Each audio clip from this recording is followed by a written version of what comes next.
Mon amour, c'est de l'or que tu caches en attendant les Apaches. Alors bonjour, moi c'est Marion.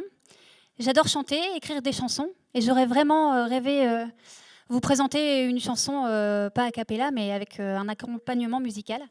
Mais je ne suis pas musicienne et les gens que je connaisse n'ont pas forcément le temps. Donc je suis allée voir sur Internet ce que je pouvais trouver.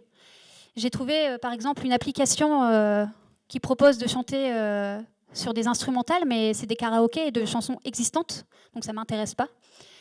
J'ai trouvé un site internet qui propose des accompagnements musicaux, mais à destination des professionnels du cinéma ou du jeu vidéo. Donc c'est pareil, ça ne m'intéresse pas.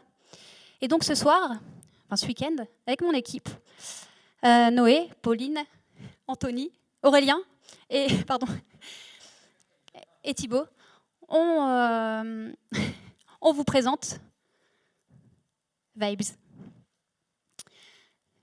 Donc c'est très simple.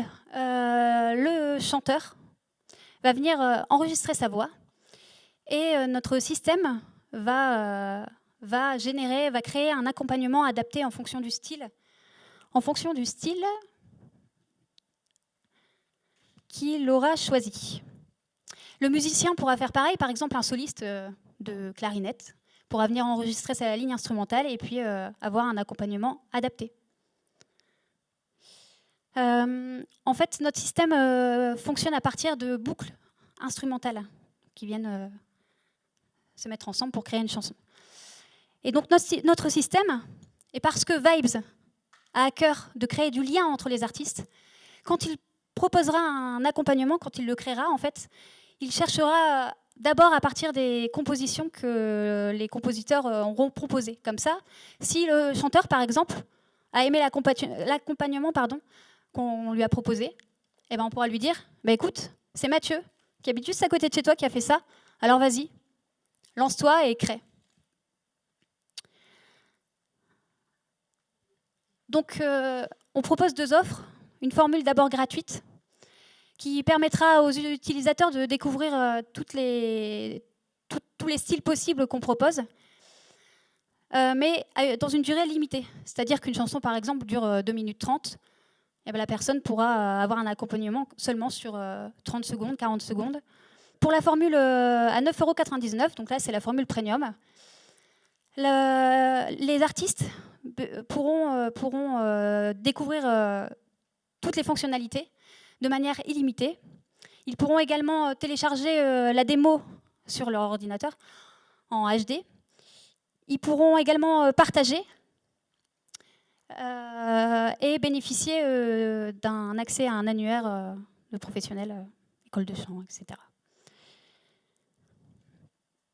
Donc comment promouvoir notre projet? Alors on passerait par exemple par des influenceurs, par exemple des groupes de musique locaux qui pourraient venir tester, notre application. On passerait aussi par les médias sociaux, par exemple faire un partenariat avec Spotify qui présente, à terme évidemment, qui présente des musiciens, des jeunes musiciens, la presse spécialisée et puis des acteurs locaux.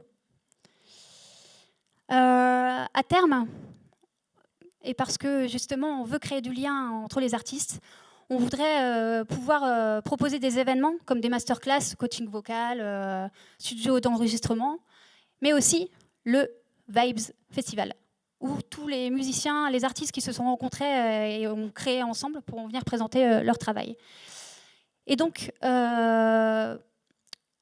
voici une petite démonstration, donc à partir de la chanson que je vous ai chantée tout à l'heure, de ce que pourrait faire notre application. Voilà, vas-y. C'est de l'or que tu caches en attendant les Apaches.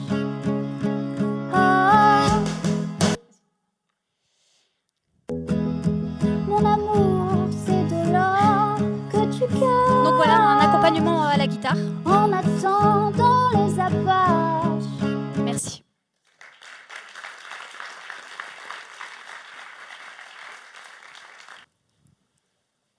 Ah, ok, c'est bon. Bah, merci pour votre présentation. Ma première question, ça serait de savoir les musiciens, est-ce que vous les rémunérez? Quels sont au niveau du droit d'auteur, etc. En fait, il toucherait des royalties si un chanteur, par exemple, ou un autre musicien utilisait la boucle instrumentale qu'il utilise. S'il l'utilise dans l'application ou l'utilise d'un point de vue professionnel, de quelle façon il l'utilise? Genre juste en l'utilisant sur l'application, ça le rémunère, c'est ça? Non, c'est dans le cadre d'une utilisation à but commercial. Si c'est juste pour son plaisir et c'est quelque chose, là on est dans une utilisation qui, on va dire, est privée. Et bon, à ce moment-là, donc il y aurait des accords à l'inscription sur l'utilisation des données qu'on envoie sur l'application.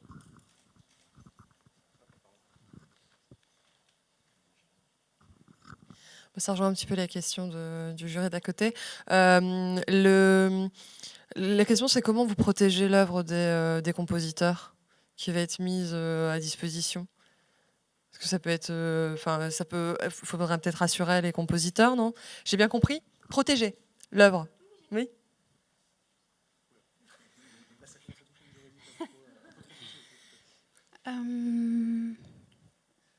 Eh bien, il y aurait un contrat.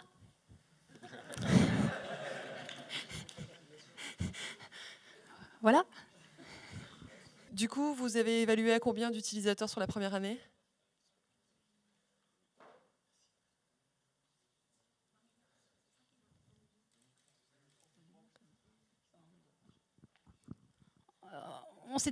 Pour commencer, déjà, si on commençait avec 5000 utilisateurs les premiers mois,